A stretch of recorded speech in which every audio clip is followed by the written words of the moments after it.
We are a third of the way through a wild NBA season. Patrick and I are going to do our top 3 storylines each. Let's get into foul trouble. Oh, it has been so nice to have basketball back. How has this first, week and a half of NBA being back in our life treated you, James? It's been pretty good. Already some injuries, which is a bummer. Edwards, Luka. But I feel like, Patrick, we're talking storylines, and I've heard some other NBA pods do storylines. And do we even waste time with the number one storyline? I think we both know what it is. I mean, it's what we didn't talk about what it is, but I'm assuming you're saying that Victor Wembanyama is ready to just take the crown. Yeah. Dude, it's been crazy. It's been yeah, unbelievable. It's insane. Yeah, I don't even know where to start. I mean, the Spurs, when he's on the court, their defense is just, it's like the best defense, I don't know, ever. And obviously every year we kind of highlight, when this lineup's out there, they have a defense that looks like a 1990s defense. But it is hard to see lineups that are actually, going to be playing so many minutes, because Wemby is going to be playing so many minutes, to just be that consistently good. And for him to take a huge step on offense, and a big part of that is cutting out a lot of three-point attempts and just shooting way closer to the basket, where he's just unguardable. And he makes guys like Anthony Davis look really small in a way that I feel like he didn't his first year in the league. Not only small, but slow.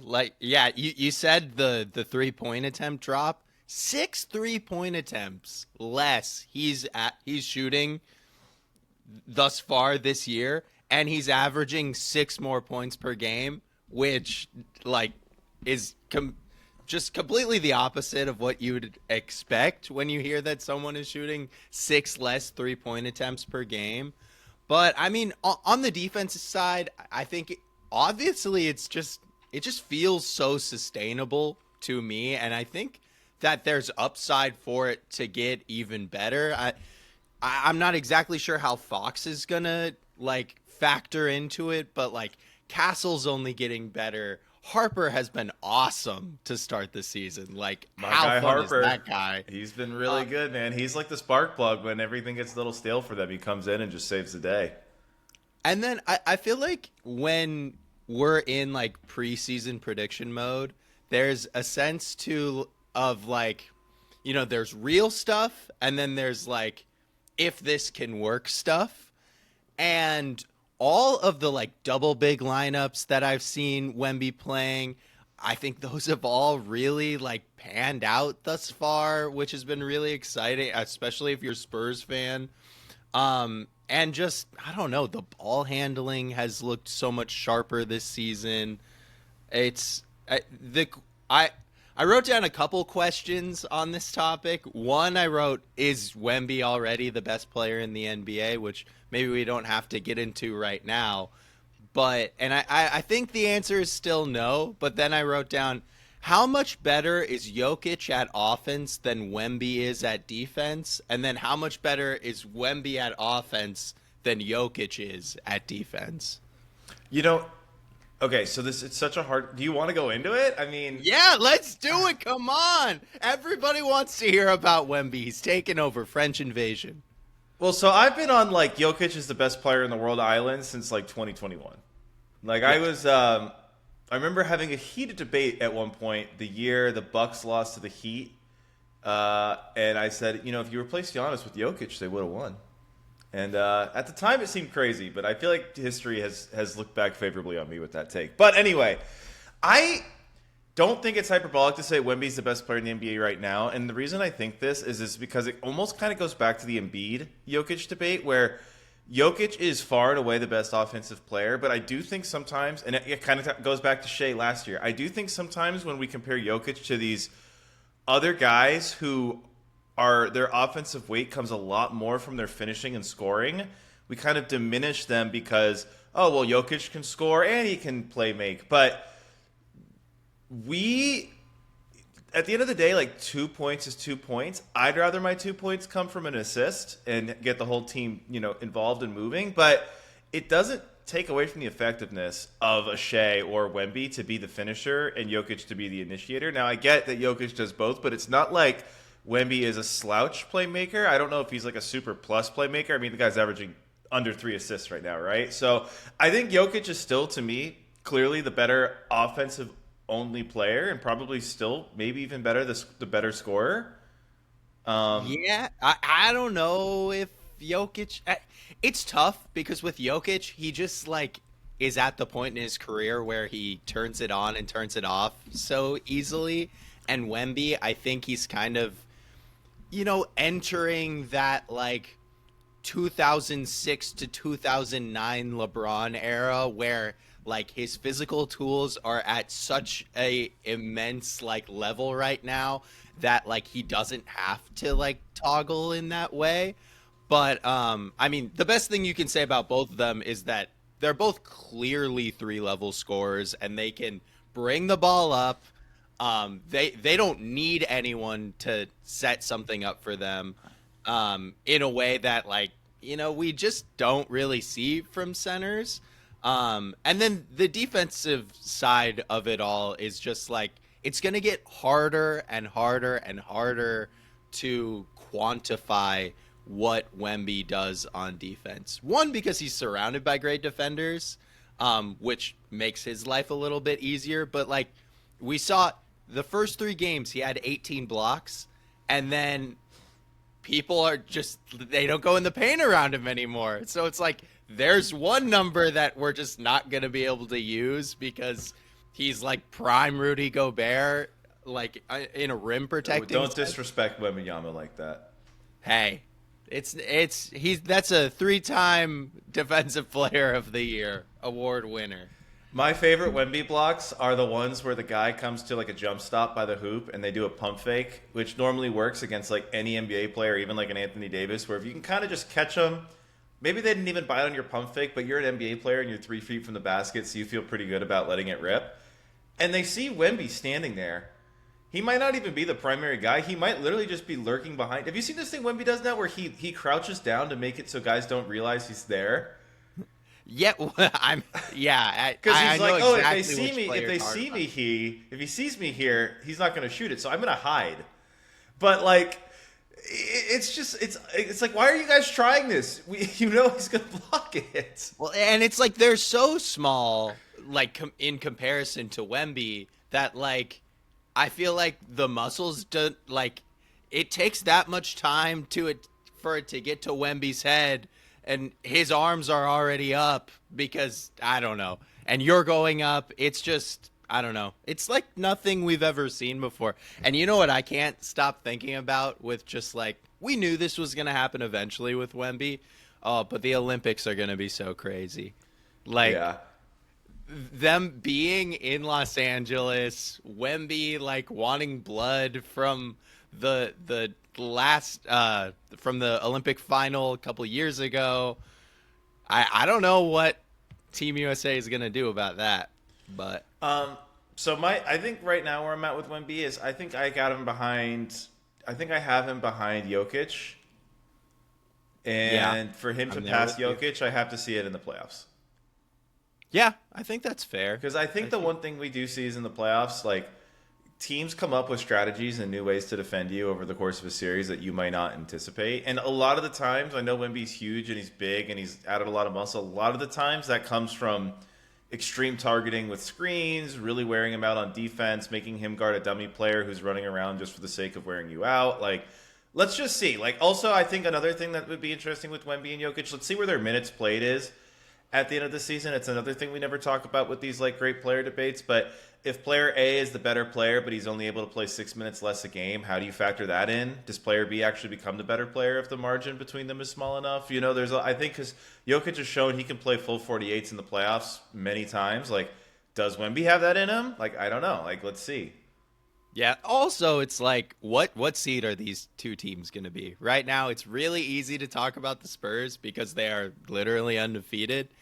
They've had an easier run at it to start the season. And so can they sustain being a top 3 seed in the West, or is their destiny more of a top 6 seed that is like on the line with like a potentially like a play-in berth, which I think, I don't know. What do you think at this point is like a successful season for the Spurs? Conference finals. Really? I don't see. I mean, I know they've had an easy start, but the Mavericks are a mess, right? Like they've looked like Yeah. an absolute mess. But if you like before the season started, Patrick, you said who's the one team you think would probably give Wemby the most trouble? Like regardless of how the Spurs versus Mavericks game goes, Wemby himself might not do well in that game. Yeah, Mavericks or Rockets. Those will be the only two things that came to my head. And he made the Mavericks look like he was playing against me and you. So Yeah. I don't know. I just don't see the team that's really going to take him out unless it's some sort of. I don't know. Like I feel like we're just. It's going to be hard to see it. I feel like the only time we've really seen a team really kind of quote unquote take him out was the year he had to go against the more points than minutes and B, just because it was so much bruising. But even then, he still got his own. He still got his own a lot in that game. And he was 18 years old. Yeah, it's like he's not 18 anymore, and he's a lot heavier. So I don't know. And the thing is, that guy isn't. He's not going to see the Sixers this season in a meaningful moment, so it doesn't matter. And Embiid doesn't even look like that guy. And I don't know. I just don't see where the point of inflection is that teams aren't really going to have a huge time like going into a Spurs game in the playoffs, being like, how do we match up with this? How do we score at the paint? How do we because even a team like the Warriors, a lot of Steph's gravity has resulted in the Warriors getting a lot of looks at the rim and a lot of shots at the rim, effective, high percentage shots at the rim. And that's not just this year, that's every year with Steph. So it's like, if he nullifies that, like, what do the Warriors do? Because I feel like people think the big edge is the three-point shooting, but a lot of the time it is the easy paint buckets they just get throughout the game because of the three-point shoot. Like, I don't know. I'm kind of curious, like, what team is going to really... Like, are teams just going to try to pick and switch at him a lot? Because it seems like that doesn't work. He's, like, kind of agile enough to hang with almost all of these guards because no matter how much space they get, he can contest the shot. Like, Yeah, I mean, it feels to me like it's a pack the paint kind of thing. Try to make him shoot as much as possible. Just make it, like, really, like, not a fun time going closer and closer to the basket. But, I mean, like, the interesting thing about the Spurs is I feel like you flip that Steph thought on its head to the Spurs, like with Victor's gravity, it like even in the playoffs, I think the Spurs have enough guys that can score at a good enough level. Like we haven't seen them even with Fox yet. They're going to be such a hard team to guard, and they're going to be a really hard team to score on. You got to win the rebounding battle. Yeah. Let's see where the shooting is, though, because, I mean, it's even like the Thunder, even though they won the chip last year. Sometimes their role guys, their young role guys, really, their shot just kind of disappeared in the playoffs. Like, maybe Harper and Castle, who are not lights-out shooters, maybe their shot gets a little, untenable for a stretch in the playoffs. I think there's a lot that could happen, because I think we just haven't seen the Spurs shooting issues cost them yet. But that is because Wemby, when he's on the court, is just scoring so efficiently and defending so well that all of their other flaws are just masked. I don't know, man.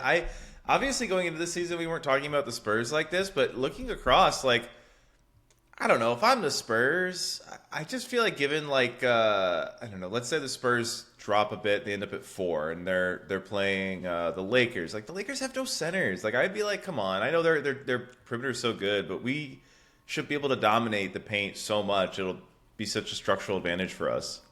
We don't have like a archetype of like a Wemby stopper yet. Like, and obviously he's the level that like no one's a stopper, but like we had like an idea of what like a LeBron stopper was, what a Kobe stopper was.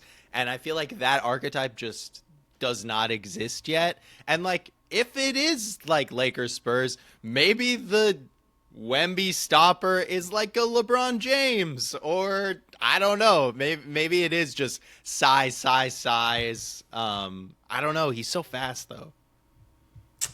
I would love to revisit how Wemby was against like the Pacers last year. I want to see like how did him and the Spurs defend like a Miles Turner, Halliburton, like pick and pop. Like I'm curious if how effective those actions have been against him historically. I don't know if it has any meaning for this season, but I mean, I feel like the hard part with Wemby is, in an NBA game, you really don't want to be getting horizontal too much, but I feel like you almost kind of have to attack him horizontally and not vertically.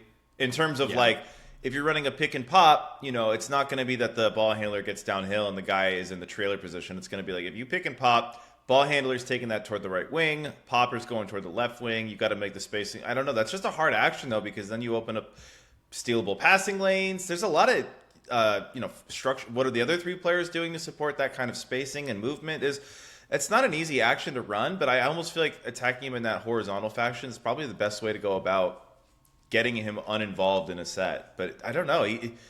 He's just so good. But and it's like the Spurs don't have to like give you that. If it's not working, it's just like, okay, we'll like scram switch out of that. We'll like play a little bit more zone. Like we're gonna keep Wemby like as close to the rim as possible, so you can't get away with like getting those easy shots, especially because they have such great athletes on the perimeter around to like support that. I do want to see what this Warriors Spurs game looks like whenever it happens. I want to see like how are they going to defend like the Horford actions with Draymond? How are they going to defend Horford Steph actions? Like I think that's where things get interesting because I mean even with Miles Turner, it was the thing Zach Lowe said. Like, do you really want Miles Turner shooting 12 threes in a game if they just keep giving it to him? No. Now, me personally, No, if I'm the you don't. Warriors though, if you're telling me Al Horford's going to get 12 wide open threes, I'll sign up for that every game. Yeah. And you've got the decision makers as the Warriors to like really like Horford's not going to take all 12 of those open threes if he's not humming that day. But I feel like we're probably going to talk about Victor Wembanyama a lot this season. Yeah. What was another one of your storylines that you're watching? I mean, we talked about it a little bit before, but just like Austin Reeves. Okay. Yeah. Just like, are the Lakers, obviously the streak ended yesterday. He didn't score, I don't even think he scored 30, but like, I was like, are the Lakers going to have like a record for games in which a player scored 40 points? Because I was like, watch LeBron come back and he drops 40. And no, but I don't know. Like, Austin Reeves has hit this point where he's gotten so good. I know Luka's only played 2 games. Luka looked a lot better defensively in those 2 games that he did play in terms of just like, so good. he looks so good. And I think the thing is, I'm not saying Luka's out here being like a huge plus defender, but I think the thing for the Lakers is like, he's not a massive negative where I think if last year's Timberwolves played this year's Lakers, they're not going to do that Ant Hunt Luka every single possession for good offense, which worked super well for them last year. I don't think they could do that this year. Ant would still get a lot of buckets. I don't think it'd be like the layup line it was last year.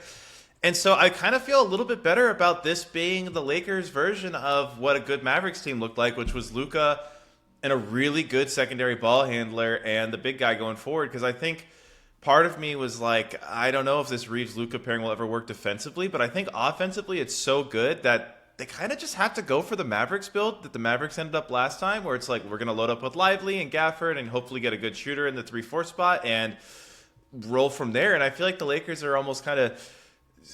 I don't want to say stuck, but they're almost kind of pigeonholed into that team build going forward because of just how good Reeves has been. Yeah, I mean, I'm not ready to say that like the Reeves-Luka backcourt is going to be something that it's like super sustainable at like a four round pace in the playoffs. I don't think we have quite that information yet, but I mean the fact that you can build around 2 guys that not only are like such incredible tough shot makers, but can consistently get to the rim, and like everyone clowns the Lakers of like they're the team that always leads the league in free throw attempts and blah blah blah. There's a reason why that's happening, and it's because you have like such incredible, just penetration, ability to get to the line, and it doesn't just start and end with Austin Reeves and Luka. LeBron's a part of that. Rui's a part of that. Unfortunately, DeAndre Ayton is not a part of that. He is allergic to the free throw line. Yeah, I mean, the first thing, of course, that comes to my mind when I see just like how good Austin Reeves has been is I'm like, is this like the sell high time on Austin Reeves because of the like kind of incompatibility that we've seen? Like, what could you get? What could you get for an Austin Reeves? I don't know that you could get a better player than him, but damn is he good. And he's only making $13 million this year. 14 million has a $14 million player option, and I don't think he's picking that up. Yeah, so for those uninitiated, Austin Reeves has been scoring like 49, 50. He just had a 28, and what was his worst game? It was like a 28 point. Didn't shoot the ball well, but hit a buzzer beater. Game winner. Yeah. Buzzer beater. A really tough shot. A really tough shot off a really nice Rudy Gobert came out and hedged, and Reeves like split the double team with this like wicked quick crossover. He looks faster than he did before too. I don't know, man. Yeah. I if I'm the Lakers, I'm almost going the opposite where you want to see what LeBron looks like when he gets back, and it pains me to say this as a lifelong LeBron James fan, but I mean, I think the Lakers are really happy with, hey, Luka AR, that's perfect. 'Cause, dude, I think this version of AR is better than the version of Jalen Brunson that went to the Western Conference Finals with Luka. Oh yeah, yeah, definitely. Like I don't even think it's. I think like easily he's better than that. Way more well sized too. It's like neither one of the guys are like prime Marcus Smart on defense, but like at least Austin Reeves has like a little size to him, a little heft to him to get in front of people. And look, he's not as good a scorer as Kyrie Irving, but I'll tell you what, he's a better playmaker for sure. He is a good playmaker. But it's just, that's the thing. I mean, I know you can never have too much playmaking, but I think there is diminishing returns with the style that Luka thrives in and the style that Austin Reeves agreed. I think that's what the way you can get the most out of him makes LeBron the great uniter between them is the basketball IQ component. That's the hey, I'm gonna cut. Mm-hmm. That's what they're definitely missing because you still do see the like when Luka has the ball, AR stands around. AR has the ball, Luka stands around. They kind of both need like that high IQ LeBron guy who's going to be cutting because I do think when they lose that over the years, it could be a little tough for them. But I mean, I just don't know what the pathway is for them to get bigs. That's what I'm saying. It's Austin Reeves. But then you can't trade Reeves and then LeBron retires. I don't know. They can't. He's too good. They just can't do that, I think. Yeah. Yeah, I mean, I will acknowledge that it's hard to replace. But I'm like, I don't know. If you call up Dallas, it's like, hey, like, give me Derek Lively and stuff, and we'll give you Austin Reeves. Like, it's kind of what you need. It's kind of what we need.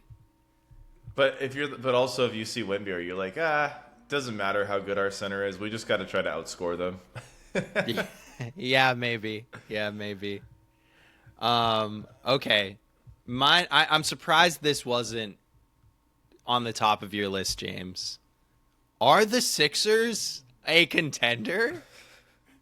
That's the question on the top of my mind. And sub question, did the 76ers draft Dwayne Wade with a jump shot? I think small sample size. Yeah. I think Edgecombe will come down a little bit. But, I mean, the Sixers have been awesome. I think Embiid, I know everyone says he looks bad, and I'll admit I've been a box score watcher, Patrick, so please fill me in. I've been a little box score watchy. But his box scores look good lately. I know the first one was a disaster, but, like, the last three have looked pretty good. The thing that doesn't show up on the box score is jumping. And that, I would say, is the most concerning thing about Joel Embiid thus far is he is a ground-bound man at this point. I've watched like parts of a couple Sixers games, and the dude doesn't jump. He is on a strict like 25 minutes limit, but I don't know how much it matters. And the reason why I don't know how much it matters is one, how incredible Tyrese Maxey has been. He's averaging like 37 points a game or something. I love Maxey, dude. Isn't going to so sustain, awesome. But I've never really seen a team that without like a major addition that has just completely flipped timelines in the way that this 76ers team has seemed to flip, because before they were kind of this like, methodical team that is trying to get Joel Embiid the ball, and now they are just this like athletic, fun team. Like Maxey's taking these deep threes. Edgecombe is all over the place. a 3-level scorer in his own right. Like, I cannot stress to you how much you will enjoy watching VJ Edgecombe and what he's doing, because he looks like a 10-year NBA vet at this point. How has George looked? He has not played yet. So all of this is without Paul George. They were starting Dominic Barlow, who was actually giving them really, really good minutes until he was injured. I'm not sure if he's back yet. But, I mean, I think VJ Edgecombe is, like, the truth. Like this guy is really, really, really, really good. And I don't see a clear path. I mean, in the draft, his whole thing was that, like, he wasn't a great rim finisher in college, and so far he's been an amazing rim finisher. Yeah, I do feel like it is one of those weird quirky things where you go from college where zones are a little, more legal and there's a lot more paint packing and it's a smaller court, and all of a sudden you play on a spaced out team with Maxey and Grimes giving you space, and it's like, oh hey, I have way more space at the rim to do stuff. Exactly. Yeah, the gravity, and that is also just like such a tell on his basketball IQ, that he can leverage that gravity in his first 5 games in the NBA and literally have like the first guy in his rookie season to average 24, 5, and 5 in the first 3 games since MJ. It's like, it's a very high bar that he is clearing right now, and I don't think he's going to average 25, 5, and 5 the whole season, but he's not going to have to, because I think you're going to be able to get a little bit more out of Embiid. Not much, but I think you're going to be able to get a little bit more out of Embiid, who, to go back to that, I think he's kind of entered this point in his career where it's seeming like he's skinnier, right? I think I saw a couple clips. He's not like Zion Luka skinnier, but he's lost some weight. I mean, I don't think he may have lost some weight, but I don't think it's very like effective weight that he's lost. He's still not able to jump. No, you can't really tell it on the. But Embiid is an amazing jump shooter, and like, how many teams in the NBA would love like a real true stretch 5, at one that you cannot even for 25 minutes a game. I mean, I can't remember exactly how many minutes Miles Turner was playing in the playoffs last year, but it wasn't that much, maybe 5 or 6 minutes more. And I think if you get to high leverage playoff situations, that's when Embiid could maybe give you a little bit more from that perspective. But they have had the number one. Ooh. Uh-oh. Am I still with you? I hear you. But for everyone who doesn't know, the first time Patrick and I tried to record last week's podcast, our first pod in 2 months, right when we started, 5 minutes in, Patrick's internet died, and we had to move the That's recording. why I came to the office to avoid that. But basically, all that to say, the 76ers have had the best offensive rating to start the season. They are going to have some more tests coming soon, but Paul George is about to come back, and we're going to be able to see like what their real, what they really are moving forward. And I think it's really exciting. I mean, they're definitely the team that in the East that I have been most impressed by, other than our 2 juggernauts at the top. Who, the Bulls? The Bulls, the undefeated Bulls. That is who.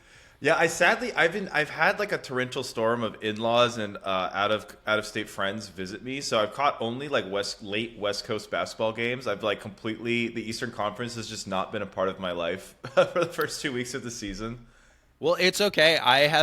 I'm still have hope in the Suns, or I did this last week, so I was missing all the West Coast games while I was watching the Suns disappoint me. And so I have a little bit of East Coast on the brain. We complete. You guys are down in the gutter with the Kings and the Pelicans, and I feel like the Pelicans are easily the best team out of the 3 of you. It was, dude, I don't know about these Pelicans. It's weird. Zion looks good. They can't defend. They cannot defend. They the rim can't defend at at all. They started DeAndre Jordan yesterday. I don't know. There's something about them that offense seems so hard to get to. And then when you get these Jeremiah Fears, like, pull-up possessions, it almost feels like good just because you can see a player that, like, he's trying to do that, and the rest of the Pelicans offense is just kind of all over. I want to get place. Zion on a real team. I have no idea what his trade value is at this point in time, but I want to see him on like a real team. I don't know. Yeah. I don't want to take the Pelicans away in... from the city, but there's like every player who leaves is like, thank God, I hated being there. There's something wrong with this. There's like a curse. I just want to see him in a high leverage game and make it all the way through the game. Exactly. He had that high leverage play in versus the Lakers and almost took them out, but he got hurt. There's something still there. He looks really good, but I just don't know. He's going to be the guy I believe in until he retires, even if he never does anything. Yeah. No, me too. I'm right there with you. What other storylines are you watching, James? Okay, this one's more of a league-wide thing, but it actually does pertain to an Eastern team. Is Adam Silver becoming the most corrupt commissioner in all of sports? What is going on? So I don't know if you saw, I don't remember the name of the host, but a Miami radio host. So the NBA was aware of Terry Rozier's activity a year before he got traded to the Miami Heat and did not inform the Miami Heat he was under investigation, which I think is total bullshit. Obviously I'm a supporter of the Heat, and I think it's bullshit as a Heat fan, but just being objective, right? Malik Beasley was under investigation. They found nothing, and the guy is still unsigned after being a major contributor to the Pistons. Like, that being under investigation is a huge prohibitor for teams to signing a guy. We've seen, like, Malik Beasley easily would be signed to a team right now. He was so good for the Pistons last year. So I think it's just completely unfair that the NBA wouldn't inform the Heat that this guy's been under investigation. If he's been under investigation for a whole year, why are we just hearing about it now? Like, what is happening? I mean, I think the best thing that can come from this whole gambling probe investigation in double indictment bullshit is Adam Silver eventually relinquishing the role of commissioner of the NBA, because he's been on like a whole 12 months of just not being a great representative of the league, in my opinion. I don't know if you saw his answers. He had a press conference preseason where a reporter asked him, do you have an answer to fans saying that it's too hard to watch NBA games because you have to have all of these different subscriptions? And to that, you could say a million things to that. And he decided to go with, well, we're really a highlights league, and a lot of people just watch through TikTok, so you can do that. What? Like, how is that? What if I want to watch the game? What if I want to watch the game, one? But two, how does that set up your sport, your league, for, great fans in the future? Fans that only watch TikToks and don't actually watch real games. Why would you have a lifelong love for basketball and for the NBA if your only consumption of the sport is just a 30-second reel of LaMelo Ball saucing up a opponent and I don't know, doing 6'7"? Also, can we talk about how he said he didn't know anything about aspiration and then had to walk it back a week later in regards to the Clippers scandal? I don't know. I feel like he's been really bad. It seems really corrupt. It seems very morally bankrupt. I feel like he is just turning into, I don't even know, everything people said about Roger Goodell 10 years ago. This is way worse, in my opinion, than anything the NFL, in terms of the actions of the commissioner. Just this guy just taking the beating for the owners, because that's the thing at the end of the day for both leagues, for all leagues. These guys work for the owners. And Ballmer's the richest owner, so you're just in his pocket. And now with this Heat thing, it's So you just really wanted to hide the scandal that bad? I mean, now it looks way worse. Not only that, but I don't know how much you've read into this NBA Europe project, but I think I can't think of a more tone deaf project to focus on instead of just league expansion to Seattle and Vegas. Because for those of you that don't know, the NBA is tabling the Vegas Seattle expansion right now because they are focusing on creating a league in Europe where essentially they take all of the best clubs in all the different leagues in Europe. So like Real Madrid, I don't know, Juventus, Bayern Munich, whatever the clubs end up being, and making a NBA Europe league. If our stars start leaving America and going to play in this league to dilute the NBA brand just to as a pure money grab to stamp out these historic European leagues and in turn just make the NBA worse. I, as a NBA historian, as a basketball historian, cannot think of a worse thing for the NBA. And so, yeah, I don't know. I kind of feel like the history of the NBA is commissioners fumbling upward. Yes. Even other David than Stern. Well, I will say this about Stern. I'm going to compliment Stern at the end of this, but I'm going to start with I think Stern gets a little too much credit for growing the NBA in the 80s and 90s. It's dude, you had Jordan. Yeah. I'm sorry. Let's not it's kind of like when you give the Spurs credit for picking Wemby with the #1 pick. It's great job, guys. You fucking did. Yeah, you were on first base and then 3 people were walked to get you around the bases. But Stern was great. I don't think because of the way he grew the league in that sense. I think he's great because when you punish the players, you're actually punishing the team that employs the player. At the end of the day, it's you standing up to the owner of the team that employs that player. So when he's fining the Spurs for resting Tim Duncan for DNP old, he is, he's going at an NBA owner. When he does these things, when he, suspends a player, it hurts the team that employs the player. And I think the narrative too much, retroactively looking back at it, was too much Stern versus the players, when really any commissioner versus the player is actually the commissioner versus the owner of the team. And I think Silver's just too much of a coward to stand up to the owners. He's just too concerned about job security. It just doesn't seem like he wants to actually enforce any of the rules. Even the Clippers thing, I don't they were he was the burden of proof is on us.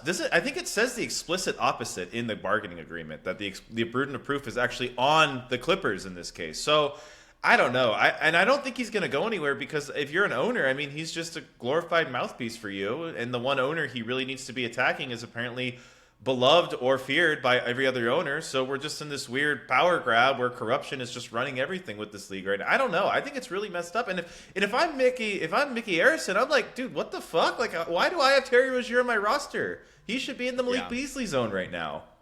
Why are you protecting Steve Ballmer, but you're not protecting me, when this actually affects what's happening in the products that I'm selling every single game? Yeah, it's crazy. Also with Rozier, if you knew about this for this long and you just kept letting him play, guys, the integrity of the league is at question when you let a guy like that continue to play basketball. Mm-hmm. Absolutely. Yeah, I mean, we can touch. We didn't really talk explicitly about this. So Terry Rozier, Chauncey Billups, they were both arrested last week in 2 separate indictments.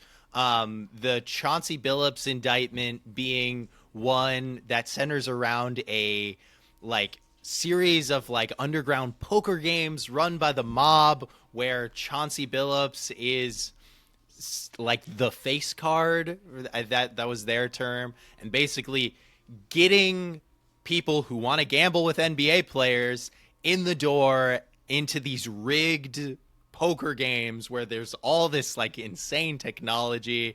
And then Terry Rozier's indictment, which it's kind of like an insider Connected. trading It's thing. weirdly connected to the gambling, to the poker thing. It's like a lot of the same faces are in both indictments. But basically, like, Terry Rozier was giving inside information about himself, on when to like bet overs and unders. Someone that is described exactly like Chauncey Billups is also included in like the text of this indictment. Apparently he gave insider information about a couple years ago when Dame was still on the Blazers, like the game that they had decided to start tanking in that season. I guess my big take on this is that like it doesn't really affect the season whatsoever, because obviously Terry Rozier is not really a needle mover, and I don't think Chauncey Billups is either. I think the Trailblazers are probably going to do roughly as good as they would have with Tiago Splitter in Chauncey Billups' stead. But like, for the future of sports, for the future of the league, what is your take, James, on just like the gambling of it all? I like sports gambling, and I think it's gotten way out of hand. Like you hear some people, Bill Simmons has mentioned, like, why are we able to bet on eighth guy off the bench's over under? Mm-hmm. Why are we able to bet on that? Anyone who pretends like they have some sort of rhyme or reason why that would be a good or a bad investment at any given time is just full of shit, in my opinion. Like, I kind of think player props really do need to be honed into some basics: points, assists, rebounds, steals, blocks. Just keep it really box score centric. And I honestly think part of the issue too, Patrick, and I'll say this as somebody who enjoys sports gambling, I think legislation is in a really bad place right now. If, like, in California, for example, like, legally you can bet on these player props. You cannot bet on the outcome of the games, which, I don't know. Game of skill, I feel like, because game of skill is how the player prop stuff is legally shoved through a loophole. I think it's more skillful to bet on the outcomes of games, personally. That's a lot more. You can do research. You can research spreads. Like, and even then, you could say it's not a game of skill, which you know what, I wouldn't even disagree with you. But I think legislation needs to kind of get unified across the country, and we kind of need to, I don't know. I think they need to really overhaul the gambling laws. I mean, we're not going to get into politics, but the people in charge right now are definitely not going to do that. I don't know. Yeah, I think the NBA also shouldn't be this involved with these gambling books, and I don't think the NFL should either. And I know it's.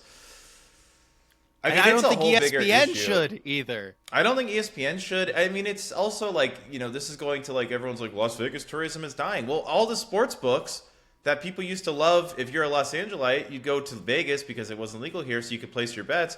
You go to Las Vegas, and they just want to shovel you onto an app, and you can use an app anywhere. So it's like, why do you think your tourism industry? I don't know. It's all really connected in a really kind of gross money extraction way right now, I think. Yeah, I mean, I am not a sports gambler. I love sports. The extent of sports gambling that I partake in is fantasy football, which, like, you know, doesn't even have to be sports gambling. But my number one thing, like, I think I totally agree with you on the player props thing.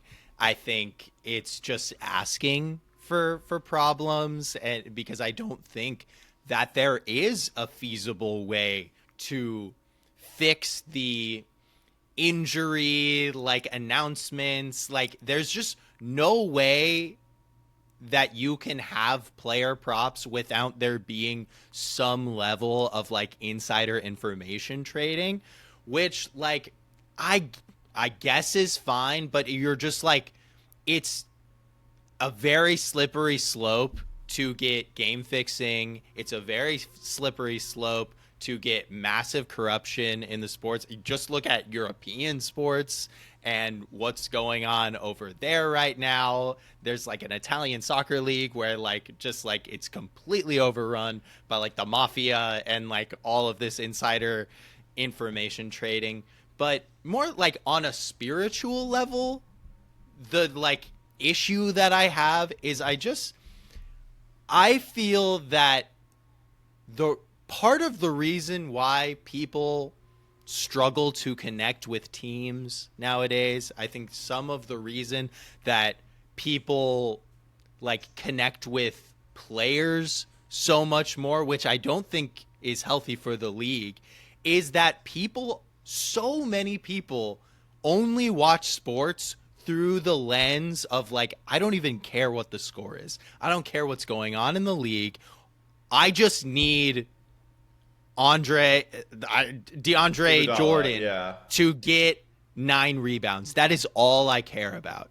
And if you want to grow, like it was just what we were talking about before, if you want to grow lifelong fans, if you want to grow like a healthy just ecosystem of sports, I think you need to foster a way for people to care about the storylines, care about the teams. It's okay to be a player fan, but like actually be a player fan, not just a box score watching, money hungry spreadsheet simulating like lunatic.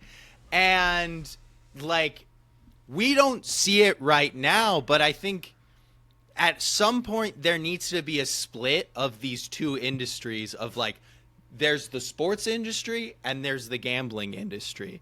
And just because the gambling industry is healthy, like, we need to take a real solid look at the sports industry and see like, if one can't survive without the other, if sports can't survive without gambling, do we even have sports at a certain point? And so I don't know, it kind of bums me out. Yeah, real quick, I want to apologize to everyone who's actually watching the podcast. I look like some sort of weird ghost figurine. It is so bright behind me. You look like an angel.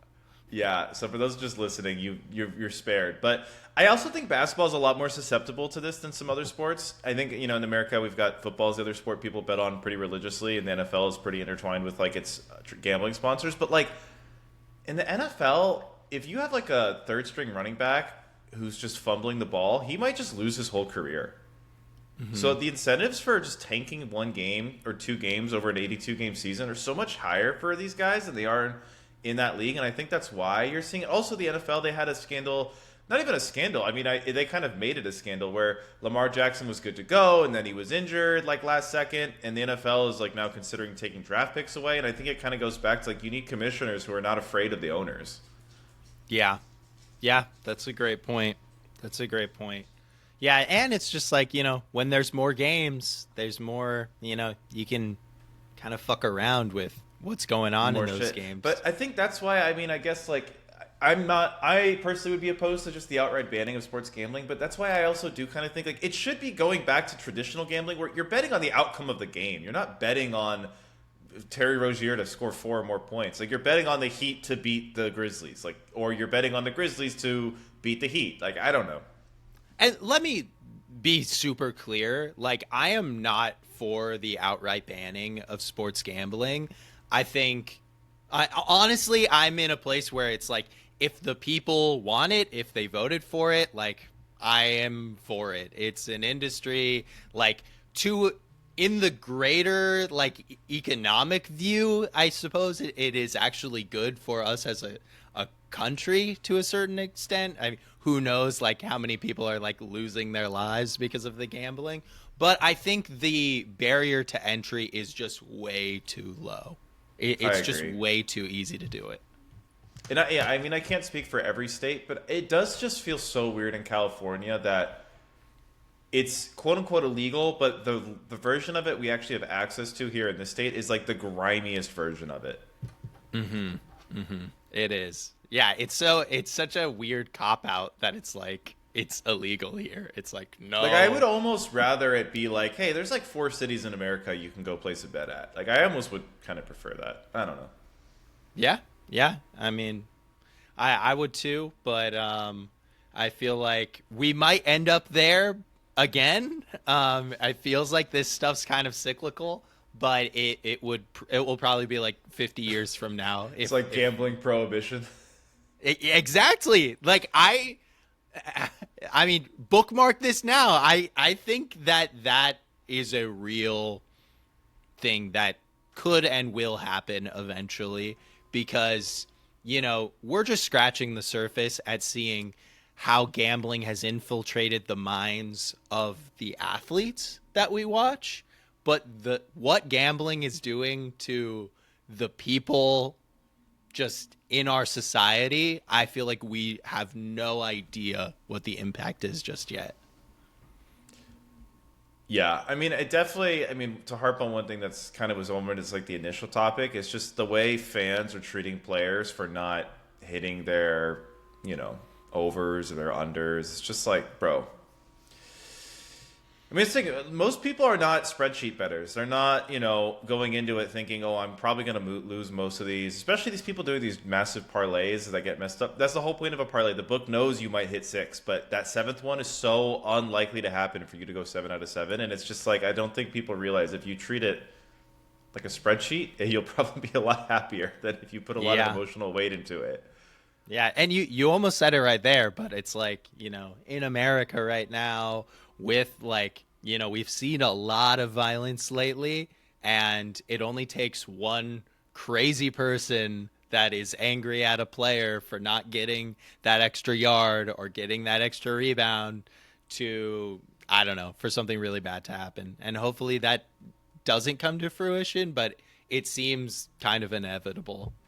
It does feel personal. Can I give you a really bad beat I had that actually genuinely felt personal? Yes, please do. But it clearly wasn't because of the series of events. I had Dylan Gabriel under 190 yards. He's at 15 yards shy of it, throws a Hail Mary on the final play of the game. It's intercepted. Oh, turns out defense called a timeout before the play. They rerun the play. Dude inexplicably throws an 18-yard pass with no hope of winning the game. Guy goes out of bounds. Game over. And I'm like, that literally felt like he just wanted to either reward people who bet is over or screw me over. But obviously not what happened. But I was just like, there's no way that just happened to me. No, I think that was personal. I know it Dylan Gabriel. It might. Dylan Gabriel was mad at some of your takes last season. Shooter. Exactly. Patrick, did you have a third topic? I was trying to save that one for the end, but I guess it was my turn to go first.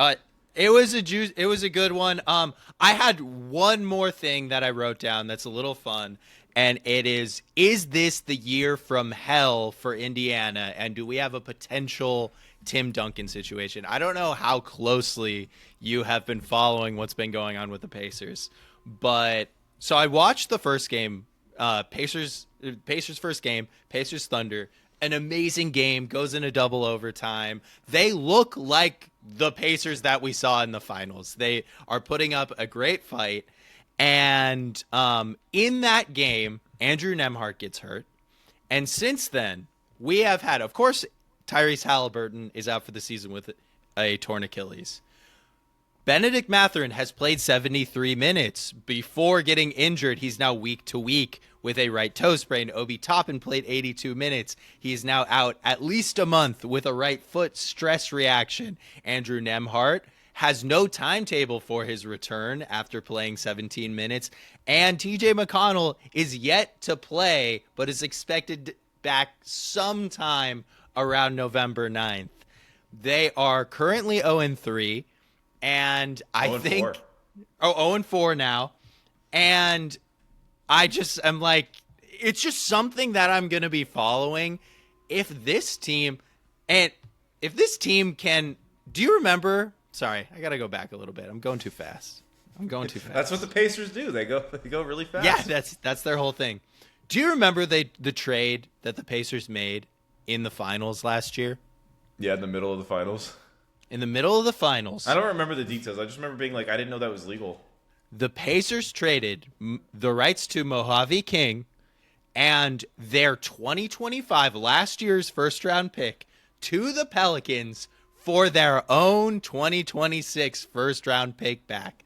So the Pacers have their own first round pick. Everyone on their team is injured. I'm just saying, if this team can get some lottery luck, we've got like a potential, Mavericks or Rockets or OKC situation brewing in Indiana. And I want to put that on everybody's radar because they're a really talented team. And it's crazy that they're so injured right now. Yeah. Well, I mean, the only thing I will say, though, is you don't know how Siakam's going to age. McConnell's already pretty old, and it might take Halliburton a whole year to really be back to being himself. But That's okay. Debance is going to need. Darren Peterson grow into it. Yeah, he's going to need a little time to cook himself. Yeah. Anything else on the league? I mean, I guess just some quick hitters for me. The Kings are just. I know we're talking about NBA expansion, but can we just get rid of the Kings? Do we need the Kings? Do they need to be an NBA team? I mean, they're just so unserious as an organization. I don't know if we're doing best take, worst take, but I did write down a worst take for Kings head coach Doug Christie when he said yesterday, we probably should be 4-0, but we're not ready to be 4-0. They should not be 4-0. Let me tell you that. There's no reason they should be 4-0, and they're not. Yeah, I'm kind of aghast at I think Sabonis' trade value is like at the bottom now, right? I don't see how they can trade him. Unfortunately, the advanced numbers are so bad for him right now on offense and defense, and to be honest, I think it does have a little to do with the personnel around him. Yeah, I known Sabonis detractor here. I'll give him the pass on his offensive advanced stats through 4 games. Yeah, happily give him a pass. I do think him and DeRozan is such a bad. I don't remember who the take was, but it was you can't have 2 high usage, no 3, no D players on the court at the same time. I don't know whoever said that, but that is the encapsulation of this Kings team. Well, and they're I guess Malik Monk is their most important player coming off the bench, but their second most important player coming off the bench is Russell Westbrook, who is another no 3, no D offense only high player. Usage. Yep. Yeah. I mean, I don't know. I don't have any other quick hitters. My Hawks, I think, are already having some injury concern, but I'm still hawking around. I still believe. Trae Young might miss some serious time after yesterday's game. We're waiting to hear back, but apparently not a torn ACL. So, according to Quinn Snyder, so that is good. I went to the Intuit Dome for the first time last week. It's cool. It's beautiful. It's so beautiful. Cool. And the aspiration money goes crazy. Yeah. Yeah, they really chose the right way to spend that aspiration money. Yeah, we sat up in the upper deck, and it was just it's such a perfect view of the game. Other than the fact that the Suns got routed, I had an incredible time. Yeah, no, Intuit Dome's awesome. I guess I don't know. I'm looking forward to. I was hoping to see Spurs at Lakers this week, but I don't know if I want to go to a game that Luka and LeBron are going to be out for. Yeah. I mean, hey, I would want to go just to see DeAndre Ayton try to guard Victor Wembanyama. Yeah. I guess 1.5. One more quick hitter. Raptors, predictably bad. Raptors fans, give it up. The most annoying fan base. I'm gonna say it. I've never seen a fan base is so delusional. Usually in basketball, fan bases are not that delusional, but the Raptors fan base has to be the most delusional. And then the Magic are bad, man. I don't know. They can't shoot. Yeah, I don't know, man. The only guy out there who can shoot. I didn't want to burst your bubble. I'm extremely nervous about the Hawks. I think the Hawks have looked really, really rough. And if Trae misses significant time, luckily they're in the East, so it's who cares? But yeah, you waited all that time to burst my Hawks bubble. You're not hawking around with me anymore. I was very. You remember I was pretty tentative about the Hawks. You were lukewarm, yeah. Initially, but it just seems like Onyeka Okongwu I think might suck. And they really, really, really need a lot from Kristaps Porzingis. And Nickeil Alexander-Walker has the green light right now, which Quinn Snyder's not a good thing. Really got to reel back.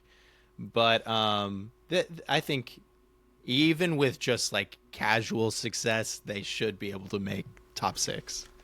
I mean, it'd be so hard for them not to be better than the Nets, Pacers, Raptors, Wizards, and this version of the Celtics where Jaylen Brown loses hair. Did you see this? Yes, I did see this. It was insane. For those who haven't seen, Jaylen Brown is wearing like a fake hairline, and he keeps rubbing it off onto the opposing team's jersey on accident, and then he just loses his hairline the rest of the game. Well, and then he did like a whole live stream where he was like calling LeBron, trying to like get LeBron's plug for like Turkish hair implants, and he was getting a haircut on the live stream. There's a lot going on in Can I? Oh in yeah, Boston. you know what? I'm gonna give a worst take to all these athletes from all these leagues who are trying to become like Twitch streamers. Yeah. Like, bro, you're an NBA, you're a pro athlete. You don't need to be a Twitch streamer. Trust me, all the Twitch streamers would way rather be you. So you don't want to be them. There's a time and a place. I think that's a great place to end it. Yeah. Stop Twitch streaming and get in the gym. Yeah. All right. Well, that's all we got for today. Thank you so much for tuning into the Foul Trouble podcast. We will be back next week with more NBA fun. Let us know in the comments what you would like to hear about. We can touch on that stuff. And that's all from me. Peace.